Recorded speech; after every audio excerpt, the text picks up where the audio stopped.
Peut-on se fier à nos meilleurs amis, nos nouveaux meilleurs amis, les fameux smartphones? Pas si évident si l'on en croit de récentes démonstrations faites par des pirates aux États-Unis. En réalité, la plupart des téléphones reliés à Internet s'avèrent être de redoutables espions pour leurs propriétaires. Il semblerait que les données, les conversations, les messages puissent être détournés avec une facilité déconcertante. Correspondance à Washington, Loïc Delamorne et Laurent Desbois.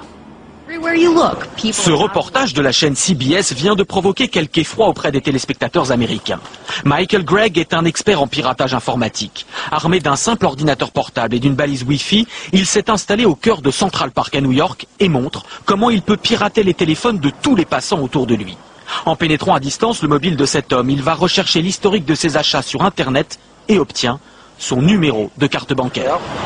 Puis il piège la journaliste qui l'interroge. Piratant son répertoire téléphonique, il l'appelle en se faisant passer pour son patron.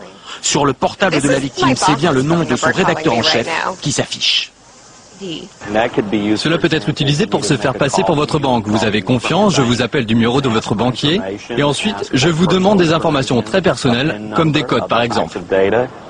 Le spécialiste décide enfin d'aller écouter les messages de la boîte vocale de cette passante prise au hasard. La jeune femme est abasourdie.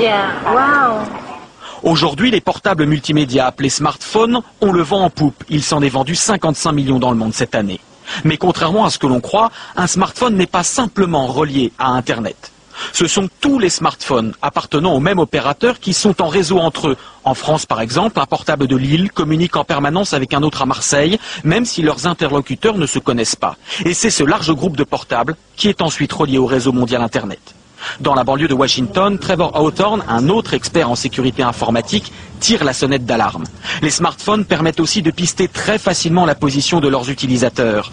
Exemple avec cet inconnu que Trevor a identifié sur un jeu en ligne. De son simple bureau, l'expert va pouvoir reconstituer tous les trajets effectués par cette personne durant les 30 derniers jours. Le portable est l'instrument le plus personnel de chacun d'entre nous. Les gens l'ont tout le temps avec eux et on peut vous suivre à la trace. Les gens s'inquiètent de ce que le gouvernement pourrait faire pour pister les citoyens. Moi je dis qu'ils devraient s'inquiéter de ce que les compagnies commerciales peuvent faire avec ces informations.